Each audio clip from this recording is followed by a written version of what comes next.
and welcome to another Mario Party 8 minigame review. This time, we reviewed Bob-Ombs Away, a kind of surprise for the 1 vs. 3 minigames. It wasn't that unbalanced in any way, just there, if you want to say so for yourself. Now starting to get into our first 2 vs. 2 minigame with Boo-ting Gallery. So let's get to this minigame, shall we? So here's how you play this minigame. You and your partner are both at a mansion that is filled with pink boos. Your job is to just shoot these pink boos at 3 separate stations. One before you enter, one when you're in it, and one in the basement where you're fighting a big boo boss.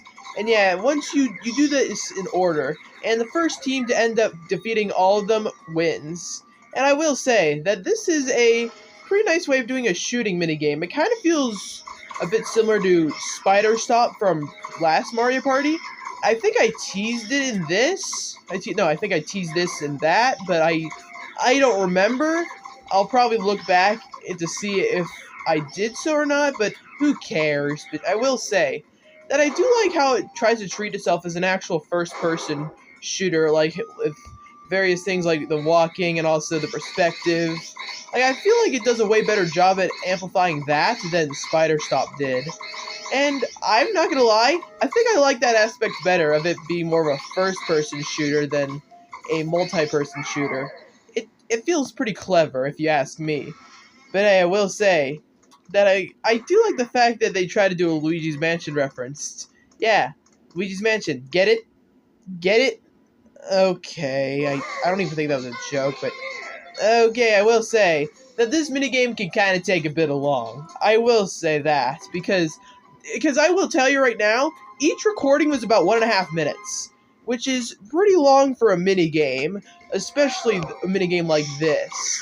I will say, though, the controls are a bit iffy, and the patterns are a bit predictable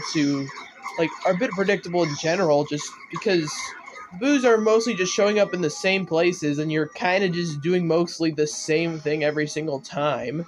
Especially at the final boss, because you could just spam A at batshit insane and just win if you're aiming right enough.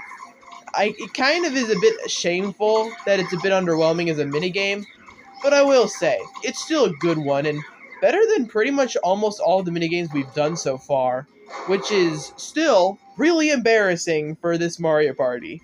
And I just hope that minigames are just going to get better and better as we go on. But I will say for now that this is definitely a great case scenario of a good minigame. I think it's kind of comparable to that of Spider Stomp, maybe comparable, but I really don't know. And this minigame is going to be a long one, and probably this review is probably going to be close to 5 minutes at the most. Yeah, our longest review yet. Why are you just standing there? You screw it. Why am I even complaining about that?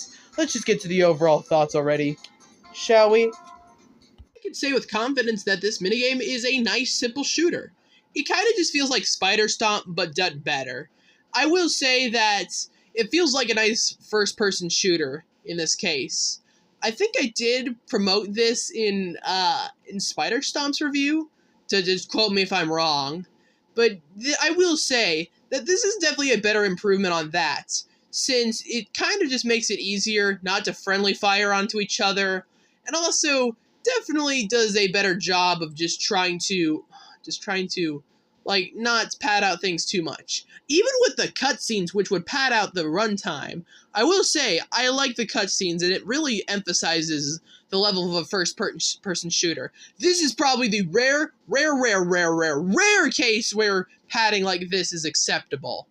And that's super rare. Like, unbearably rare to the point that having a solar eclipse in the same place, in the same year, is more common than that. But I will say, it kind of is predictable after a while. Even though it's home to the "damn bro, you got the whole squad laughing," it's still just a bit of a predictable one for the most part. Despite that though, this is still a really good minigame besides that. I'm giving it 4 stars. Pretty nice. Pretty nice. And that's it for today. Up next we're reviewing Breakneck Building. See you guys then.